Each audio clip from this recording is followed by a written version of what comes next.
로마서 1장. 그리스도 예수의 종인 나 바울은 부르심을 받아 사도가 되었습니다.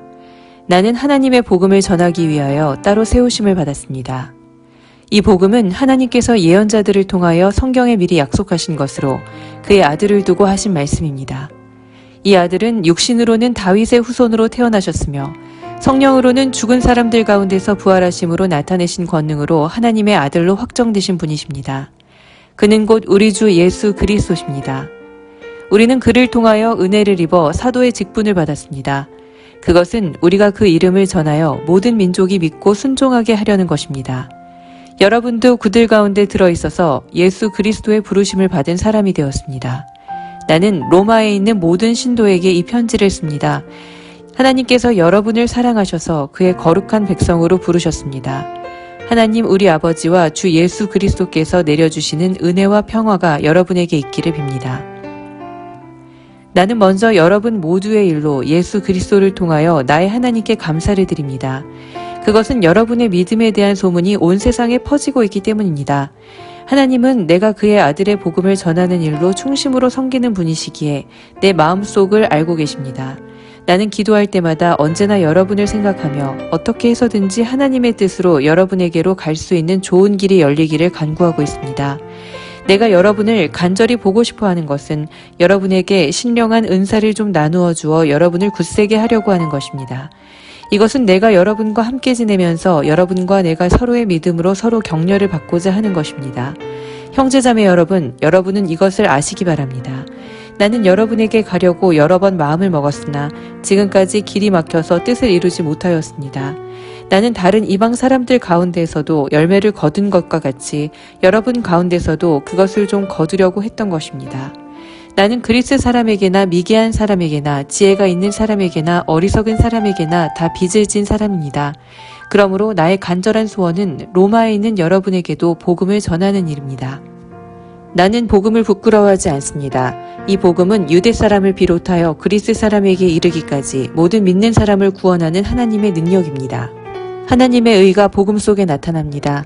이 일은 오로지 믿음에 근거하여 일어납니다. 이것은 성경에 기록한 바 의인은 믿음으로 살 것이다 한 것과 같습니다. 하나님의 진노가 불의한 행동으로 진리를 가로막는 사람의 온갖 불경건함과 불의함을 겨냥하여 하늘로부터 나타납니다. 하나님을 알만한 일이 사람에게 환히 드러나 있습니다. 하나님께서 그것을 환히 드러내 주셨습니다. 이 세상 창조 때로부터 하나님의 보이지 않는 속성, 곧 그분의 영원하신 능력과 신성은 사람이 그 지으신 만물을 보고서 깨닫게 되어 있습니다. 그러므로 사람들은 핑계를 댈 수가 없습니다. 사람들은 하나님을 알면서도 하나님으로 영화롭게 해드리거나 감사를 드리기는커녕 오히려 생각이 허망해져서 그들의 지각 없는 마음이 어두워졌습니다. 사람들은 스스로 지혜가 있다고 주장하지만 실상은 어리석은 사람이 되었습니다. 그들은 썩지 않는 하나님의 영광을 썩어 없어질 사람이나 새나 네발 짐승이나 기어다니는 동물의 형상으로 바꾸어 놓았습니다. 그러므로 하나님께서는 사람들이 마음의 욕정대로 하도록 더러움에 그대로 내버려 두시니 서로의 몸을 욕되게 하였습니다. 사람들은 하나님의 진리를 거짓으로 바꾸고 창조주 대신에 피조물을 숭배하고 섬겼습니다. 하나님은 영원히 찬송을 받으실 분이십니다. 아멘. 이런 까닭에 하나님께서는 사람들을 부끄러운 정욕에 내버려 두셨습니다. 여자들은 남자와의 바른 관계를 바르지 못한 관계로 바꾸고 또한 남자들도 이와 같이 여자와의 바른 관계를 버리고 서로 욕정에 불탔으며 남자가 남자와 더불어 부끄러운 짓을 하게 되었습니다. 그래서 그들은 그 잘못에 마땅한 대가를 스스로 받았습니다.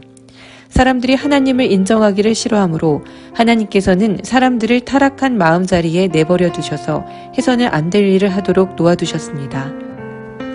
사람들은 온갖 불의와 악행과 탐욕과 악의로 가득 차 있으며 시기와 살이와 분쟁과 사기와 저기로 가득 차 있으며 수군거리는 자요, 중상하는 자요, 하나님을 미워하는 자요, 불손한 자요, 오만한 자요, 자랑하는 자요, 악을 꾸미는 모략꾼이요, 부모를 거역하는 자요, 우매한 자요, 신의가 없는 자요, 무정한 자요, 무자비한 자입니다. 그들은 이와 같은 일을 하는 자들은 죽어야 마땅하다는 하나님의 공정한 법도를 알면서도 자기들만 이런 일을 하는 것이 아니라 이런 일을 저지르는 사람을 두둔하기까지 합니다. 로마서 2장. 그러므로 남을 심판하는 사람이여 그대가 누구이든지 죄가 없다고 변명할 수 없습니다. 그대는 남을 심판하는 일로 결국 자기를 정죄하는 셈입니다. 남을 심판하는 그대도 똑같은 일을 하고 있기 때문입니다. 하나님의 심판이 이런 일을 하는 사람들에게 공정하게 내린다는 것을 우리는 압니다. 이런 일을 하는 사람들을 심판하면서 스스로 그런 일을 하는 사람이여 그대는 하나님의 심판을 피할 수 있을 줄로 생각합니까? 아니면 하나님께서 인자하심을 베푸셔서 그대를 인도하여 회개하게 하신다는 것을 알지 못하고 오히려 하나님의 풍성하신 인자하심과 너그러우심과 오래 참으심을 업신여기는 것입니까? 그대는 완고하여 회개할 마음이 없으니 하나님의 공정한 심판이 나타날 진노의 날에 자기가 받을 진노를 스스로 쌓아 올리고 있는 것입니다. 하나님께서는 각 사람에게 그가 한 대로 갚아주실 것입니다. 참으면서 선한 일을 하여 영광과 존귀와 불멸의 것을 구하는 사람에게는 영원한 생명을 주시고 이기심에 사로잡혀서 진리를 거스르고 불의를 따르는 사람에게는 진노와 분노를 쏟으실 것입니다. 악한 일을 하는 모든 사람에게는 먼저 유대 사람을 비롯하여 그리스 사람에게 이르기까지 환난과 고통을 주실 것이요 선한 일을 하는 모든 사람에게는 먼저 유대 사람을 비롯하여 그리스 사람에게 이르기까지 영광과 존귀와 평강을 내리실 것입니다. 하나님께서는 사람을 차별함이 없이 대하시기 때문입니다. 율법을 모르고 범죄한 사람은 율법과 상관없이 망할 것이요 율법을 알고 범죄한 사람은 율법을 따라 심판을 받을 것입니다. 하나님 앞에서는 율법을 듣는 사람이 의로운 사람이 아닙니다. 오직 율법을 실천하는 사람이라야 의롭게 될 것이기 때문입니다. 율법을 가지지 않은 이방 사람이 사람의 본성을 따라 율법이 명하는 바를 행하면 그들은 율법을 가지고 있지 않아도 자기 자신이 자기에게 율법입니다. 그런 사람은 율법이 요구하는 일이 자기의 마음에 적혀 있음을 드러내 보입니다. 그들의 양심도 이 사실을 증언합니다. 그들의 생각들이 서로 고발하기도 하고 변호하기도 합니다. 이런 일은 내가 전하는 복음대로 하나님께서 그리스도를 내세우셔서 사람들이 감추고 있는 비밀들을 심판하실 그날에 드러날 것입니다. 그런데 그대가 유대 사람이라고 자처한다고 합시다.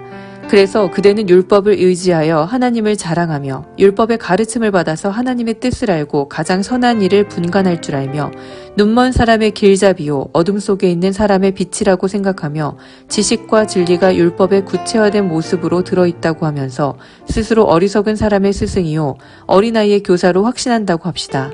그렇다면 그대는 남은 가르치면서도 왜 자기 자신은 가르치지 않습니까? 도둑질을 하지 말라고 설교하면서도 왜 도둑질을 합니까? 간음을 하지 말라고 하면서도 왜 간음을 합니까? 우상을 미워하면서도 왜 신전의 물건을 훔칩니까? 율법을 자랑하면서도 왜 율법을 어겨서 하나님을 욕되게 합니까? 성경에 기록한 바 너희 때문에 하나님의 이름이 이방 사람들 가운데서 모독을 받는다 한 것과 같습니다. 율법을 지키면 할례를 받은 것이 유익하지만 율법을 어기면 그대가 받은 할례는 할례를 받지 않는 것으로 되어버립니다. 그러므로 할례를 받지 않는 사람이 율법의 규정을 지키면 그 사람은 할례를 받지 않았더라도 할례를 받은 것으로 여겨질 것이 아니겠습니까? 그리고 본래 할례를 받지 않았더라도 율법을 온전히 지키는 사람이 율법의 조문을 가지고 있고 할례를 받았으면서도 율법을 범하는 사람인 그대를 정죄할 것입니다. 겉모양으로 유대 사람이라고 해서 유대 사람이 아니요 겉모양으로 살갗이 할례를 받았다고 해서 할례가 아닙니다. 오히려 속사람으로 유대 사람이니가 유대 사람이며 율법의 조문을 따라서 받는 할례가 아니라 성령으로 마음에 받는 할례가 참 할례입니다. 이런 사람은 사람에게서가 아니라 하나님에게서 칭찬을 받습니다. 로마서 3장. 그러면 유대 사람의 특권은 무엇이며 할례의 이로움은 무엇입니까? 모든 면에서 많이 있습니다. 첫째는 그들이 하나님의 말씀을 맡았다는 것입니다. 그런데 그들 가운데서 얼마가 신실하지 못했다고 해서 무슨 일이라도 일어납니까? 그들이 신실하지 못했다고 해서 하나님의 신실하심이 없어지겠습니까? 그럴 수 없습니다. 사람은 다 거짓말쟁이이지만 하나님은 참되십니다. 성경에 기록한 바 주님께서는 말씀하실 때에 의로우시다 인정을 받으시고 재판을 받으실 때에 주님께서 이기시려는 것입니다. 한 것과 같습니다. 그런데 우리의 불의가 하나님의 의를 드러나게 한다면 무엇이라고 말하겠습니까? 우리에게 진노를 내리시는 하나님이 불의하시다는 말입니까? 이것은 사람들이 말하는 방식으로 내가 말해본 것입니다. 절대로 그럴 수 없습니다. 만일 그렇다면 하나님께서 어떻게 세상을 심판하실 수 있겠습니까? 다음과 같이 반박하는 사람도 있을 것입니다. 나의 거짓됨 때문에 하나님의 참되심이 더욱 분명하게 드러나서 하나님께 영광이 돌아간다면 왜 나도 역시 여전히 죄인으로 판정을 받습니까? 더욱이 좋은 일이 생기게 하기 위하여 악한 일을 하자 하고 말할 수 있겠습니까? 사실 어떤 사람들은 우리가 그런 말을 한다고 비방합니다. 그런 사람들은 심판을 받아야 마땅합니다. 그러면 무엇을 말해야 하겠습니까? 우리 유대 사람이 이방 사람보다 낫습니까? 전혀 그렇지 않습니다. 유대 사람이나 그리스 사람이나 다 같이 죄 아래에 있음을 우리가 이미 지적하였습니다. 성경에 이렇게 기록되어 있습니다. 의인은 없다. 한 사람도 없다. 깨닫는 사람도 없고 하나님을 찾는 사람도 없다. 모두가 곁길로 빠져서 쓸모가 없게 되었다. 선한 일을 하는 사람은 없다. 한 사람도 없다. 그들의 목구멍은 열린 무덤이다. 혀는 사람을 속인다. 입술에는 독사의 독이 있다. 입에는 저주와 독설이 가득 찼다. 발은 피를 흘리는 일에 빠르며 그들이 가는 길에는 파멸과 비참함이 있다. 그들은 평화의 길을 알지 못한다. 그들의 눈에는 하나님을 두려워하는 빛이 없다. 율법에 있는 모든 말씀이 율법 아래 사는 사람에게 말한 것임을 우리는 압니다. 그것은 모든 입을 막고 온 세상을 하나님 앞에서 유죄로 드러내려는 것입니다. 그러므로 율법의 행위로는 하나님 앞에서 의롭다고 인정받을 사람이 아무도 없습니다. 율법으로는 죄를 인식할 뿐입니다. 그러나 이제는 율법과는 상관없이 하나님의 의가 나타났습니다. 그것은 율법과 예언자들이 증언한 것입니다. 그런데 하나님의 의는 예수 그리스도를 믿는 믿음을 통하여 오는 것인데 모든 믿는 사람에게 미칩니다. 거기에는 아무 차별이 없습니다. 모든 사람이 죄를 범하였습니다. 그래서 사람은 하나님의 영광에 못 미치는 처지에 놓여 있습니다. 그러나 사람은 예수 그리스도 안에서 얻는 구원으로 말미암아 하나님의 은혜로 값없이 의롭다는 선고를 받습니다. 하나님께서는 이 예수를 속죄 제물로 내주셨습니다. 그것은 그의 피를 믿을 때 유효합니다. 하나님께서 이렇게 하신 것은 사람들이 이제까지 지은 죄를 너그럽게 보아주심으로써 자기의 의를 나타내시려는 것이었습니다. 하나님께서 오래 참으시다가 지금 이때에 자기의 의로우심을 나타내시는 것은 하나님은 의로우신 분이시라는 것과 예수를 믿는 사람은 누구나 의롭다고 하신다는 것을 보여주시려는 것입니다. 그렇다면 사람이 자랑할 것이 어디에 있습니까? 전혀 없습니다. 무슨 법으로 의롭게 됩니까? 행위의 법으로 됩니까? 아닙니다. 믿음의 법으로 됩니다. 사람이 율법의 행위와는 상관없이 믿음으로 의롭다고 인정을 받는다고 우리는 생각합니다. 하나님은 유대 사람만의 하나님이십니까? 이방 사람의 하나님도 되시지 않습니까? 그렇습니다. 이방 사람의 하나님도 되십니다. 참으로 하나님은 오직 한 분뿐이십니다. 그러므로 하나님께서는 할례를 받은 사람도 믿음을 보시고 의롭다고 하시고 할례를 받지 않은 사람도 믿음을 보시고 의롭다고 하십니다. 그러면 믿음으로 말미암아 우리가 율법을 폐합니까? 그럴 수 없습니다. 도리어 율법을 굳게 세웁니다. 로마서 4장. 그러면 육신상으로 우리의 조상인 아브라함이 무엇을 얻었다고 우리가 말할 수 있겠습니까? 아브라함이 행위로 의롭게 되었더라면 그에게는 자랑할 것이 있었을 것입니다. 그러나 하나님 앞에서는 자랑할 것이 없습니다. 성경이 무엇이라고 말합니까? 아브라함이 하나님을 믿으니 하나님께서 그를 의롭다고 여기셨다 하였습니다.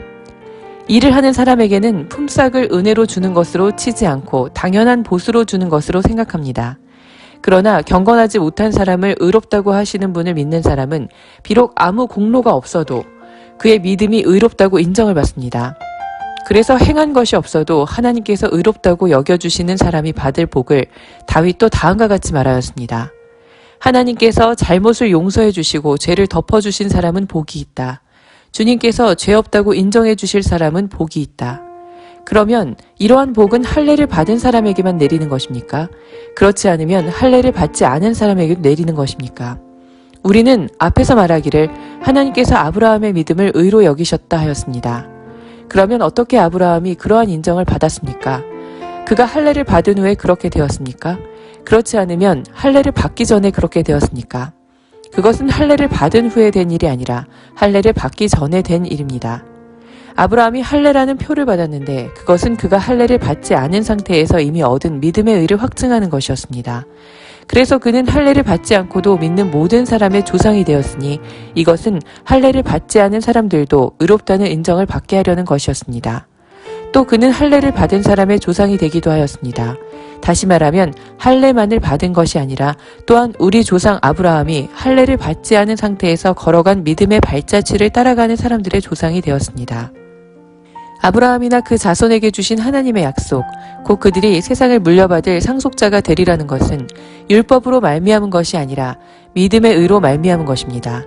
율법을 의지하는 사람들이 상속자가 된다면 믿음은 무의미한 것이 되고 약속은 헛된 것이 됩니다. 율법은 진노를 불러옵니다. 율법이 없는 곳에는 범법도 없습니다.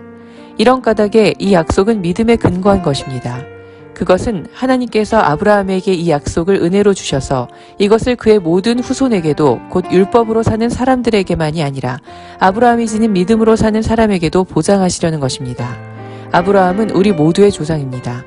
이것은 성경에 기록된 대로 내가 너를 많은 민족의 조상으로 세웠다 함과 같습니다. 이 약속은 그가 믿은 하나님, 다시 말하면 죽은 사람들을 살리시며 없는 것들을 불러내어 있는 것이 되게 하시는 하나님께서 보장하신 것입니다. 아브라함은 희망이 사라진 때에도 바라면서 믿었으므로 너의 자손이 이와 같이 많아질 것이다 하신 말씀대로 많은 민족의 조상이 되었습니다. 그는 나이가 100세가 되어서 자기 몸이 이미 죽은 것이나 다름없고 또한 사라의 태도 죽은 것이나 다름없는 줄 알면서도 그는 믿음이 약해지지 않았습니다. 그는 하나님의 약속을 믿고 의심하지 않았습니다. 오히려 그는 믿음이 굳세어져서 하나님께 영광을 돌렸습니다. 그는 하나님께서 스스로 약속하신 바를 능히 이루실 것이라고 확신하였습니다. 그래서 하나님께서는 이것을 보시고 그를 의롭다고 여겨주셨습니다. 그가 의롭다는 인정을 받았다 하는 말은 아브라함만을 위하여 기록된 것이 아니라 하나님께서 의롭다고 여겨주실 우리, 곧 우리 주 예수를 죽은 사람들 가운데서 살리신 분을 믿는 우리까지도 위한 것입니다. 예수는 우리의 범죄 때문에 죽임을 당하셨고 우리를 의롭게 하시려고 살아나셨습니다. 로마서 5장. 그러므로 우리는 믿음으로 의롭다 하심을 받았으므로 우리 주 예수 그리스도로 말미암아 하나님과 더불어 평화를 누리고 있습니다. 우리는 또한 그리스도로 말미암아 지금 서 있는 이 은혜의 자리에 믿음으로 나아오게 되었으며 하나님의 영광에 이르게 될 소망을 품고 자랑을 합니다. 그뿐만이 아니라 우리는 환난을 자랑합니다. 우리가 알기로 환난은 인내력을 낳고 인내력은 단련된 인격을 낳고 단련된 인격은 희망을 낳는 줄을 알고 있기 때문입니다. 이 희망은 우리를 실망시키지 않습니다. 하나님께서 우리에게 주신 성령을 통하여 그의 사랑을 우리 마음속에 부어주셨기 때문입니다. 우리가 아직 약할 때에 그리스도께서는 제때에 경건하지 않은 사람을 위하여 죽으셨습니다. 의인을 위해서라도 죽을 사람은 거의 없습니다. 더욱이 선한 사람을 위해서라도 감히 죽을 사람은 드뭅니다. 그러나 우리가 아직 죄인이었을 때에 그리스도께서 우리를 위하여 죽으셨습니다. 이리하여 하나님께서는 우리들에 대한 자기의 사랑을 실증하셨습니다. 그러므로 지금 우리가 그리스도의 피로 의롭게 되었으니 그리스도로 말미암아 하나님의 진노에서 구원을 얻으리라는 것은 더욱 확실합니다. 우리가 하나님의 원수일 때에도 하나님의 아들의 죽으심으로 말미암아 하나님과 화해하게 되었다면 화해한 우리가 하나님의 생명으로 구원을 얻으리라는 것은 더욱더 확실한 일입니다. 그뿐만 아니라 우리는 또한 우리 주 예수 그리스도로 말미암아 하나님을 자랑합니다. 우리는 지금 그로 말미암아 하나님과 화해를 하게 된 것입니다. 그러므로 한 사람으로 말미암아 죄가 세상에 들어왔고 또 그 죄로 말미암아 죽음이 들어온 것과 같이 모든 사람이 죄를 지었기 때문에 죽음이 모든 사람에게 이르게 되었습니다. 율법이 있기 전에도 죄가 세상에 있었으나 율법이 없을 때에는 죄가 죄로 여겨지지 않았습니다. 그러나 아담 시대로부터 모세 시대에 이르기까지는 아담의 범죄와 같은 죄를 짓지 않은 사람들까지도 죽음의 지배를 받았습니다. 아담은 장차 오실 분의 모형이었습니다. 그러나 하나님께서 은혜를 베푸실 때에 생긴 일은 아담 한 사람이 범죄했을 때에 생긴 일과 같지 않습니다. 한 사람의 범죄로 많은 사람이 죽었으나 하나님의 은혜와 예수 그리스도 한 사람의 은혜로 말미암은 선물은 많은 사람에게 더욱더 넘쳐나게 되었습니다. 또한 하나님께서 주시는 선물은 한 사람의 범죄의 결과와 같지 않습니다. 한 범죄에서는 심판이 뒤따라와서 유죄 판결이 내려졌습니다마는 많은 범죄에서는 은혜가 뒤따라와서 무죄 선언이 내려졌습니다. 아담 한 사람의 범죄 때문에 그 한 사람으로 말미암아 죽음이 왕노릇을 하게 되었다면 넘치는 은혜와 의의 선물을 받은 사람들은 예수 그리스도 한 분으로 말미암아 생명 안에서 왕노릇하게 되리라는 것은 더욱더 확실합니다. 그러니 한 사람의 범죄 행위 때문에 모든 사람이 유죄 판결을 받았는데 이제는 한 사람의 의로운 행위 때문에 모든 사람이 의롭다는 인정을 받아서 생명을 얻게 되었습니다. 한 사람이 순종하지 않음으로 말미암아 많은 사람이 죄인으로 판정을 받았는데 이제는 한 사람이 순종함으로 말미암아 많은 사람이 의인으로 판정을 받은 것입니다. 율법은 범죄를 증가시키려고 끼어 들어온 것입니다. 그러나 죄가 많은 곳에 은혜가 더욱 넘치게 되었습니다. 그것은 죄가 죽음으로 사람을 지배한 것과 같이 은혜가 의를 통하여 사람을 지배하여 우리 주 예수 그리스도로 말미암아 얻는 영원한 생명에 이르게 하려는 것입니다. 로마서 6장. 그러면 우리가 무엇이라고 말을 해야 하겠습니까? 은혜를 더하게 하려고 여전히 죄 가운데 머물러 있어야 하겠습니까? 그럴 수 없습니다. 우리는 죄에는 죽은 사람인데 어떻게 죄 가운데서 그대로 살 수 있겠습니까? 세례를 받아 그리스도 예수와 하나가 된 우리는 모두 세례를 받을 때 그와 함께 죽었다는 것을 여러분은 알지 못합니까? 그러므로 우리는 세례를 통하여 그의 죽으심과 연합함으로써 그와 함께 묻혔던 것입니다. 그것은 그리스도께서 아버지의 영광으로 말미암아 죽은 사람들 가운데서 살아나신 것과 같이 우리도 또한 새 생명 안에서 살아가기 위함입니다. 우리가 그의 죽으심과 같은 죽음을 죽어서 그와 연합하는 사람이 되었으면 우리는 부활에 있어서도 또한 그와 연합하는 사람이 될 것입니다. 우리의 옛사람이 그리스도와 함께 십자가에 달려 죽은 것은 죄의 몸을 멸하여서 우리가 다시는 죄의 노예가 되지 않게 하려는 것임을 우리는 압니다. 죽은 사람은 이미 죄의 세력에서 해방되었습니다. 우리가 그리스도와 함께 죽었으면 그와 함께 우리도 또한 살아날 것임을 믿습니다. 우리가 알기로 그리스도께서는 죽은 사람들 가운데서 살아나셔서 다시는 죽지 않으시며 다시는 죽음이 그를 지배하지 못합니다. 그리스도께서 죽으신 죽음은 죄에 대해서 단번에 죽으신 것이요 그분이 사시는 삶은 하나님을 위하여 사시는 것입니다. 이와 같이 여러분도 죄에 대해서는 죽은 사람이요 하나님을 위해서는 그리스도 예수 안에서 살고 있는 사람이라는 것을 알아야 합니다. 그러므로 여러분은 죄가 여러분의 죽을 몸을 지배하지 못하게 해서 여러분이 몸의 정욕에 굴복하는 일이 없도록 하십시오. 그러므로 여러분은 여러분의 지체를 죄에 내맡겨서 불의의 연장이 되게 하지 마십시오. 오히려 여러분은 죽은 사람들 가운데서 살아난 사람답게 여러분을 하나님께 바치고 여러분의 지체를 의의 연장으로 하나님께 바치십시오. 여러분은 율법 아래 있지 않고 은혜 아래 있으므로 죄가 여러분을 다스릴 수 없을 것입니다. 그러면 어떻게 해야 하겠습니까? 우리가 율법 아래 있지 않고 은혜 아래 있다고 해서 마음 놓고 죄를 짓자는 말입니까? 그럴 수 없습니다.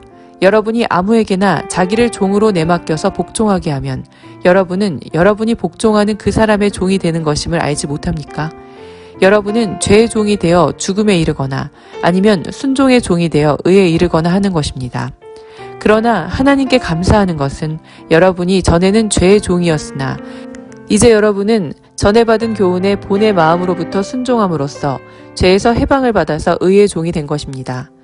여러분의 이해력이 미약하므로 내가 사람의 방식으로 말하겠습니다.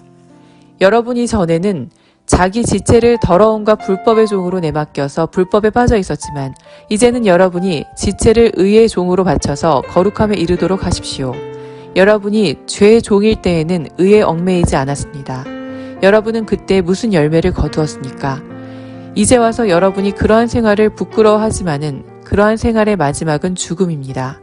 이제 여러분은 죄에서 해방을 받고 하나님의 종이 되어서 거룩함에 이르는 삶의 열매를 맺고 있습니다. 그 마지막은 영원한 생명입니다. 죄의 삭은 죽음이요 하나님의 선물은 우리 주 예수 그리스도 안에서 누리는 영원한 생명입니다.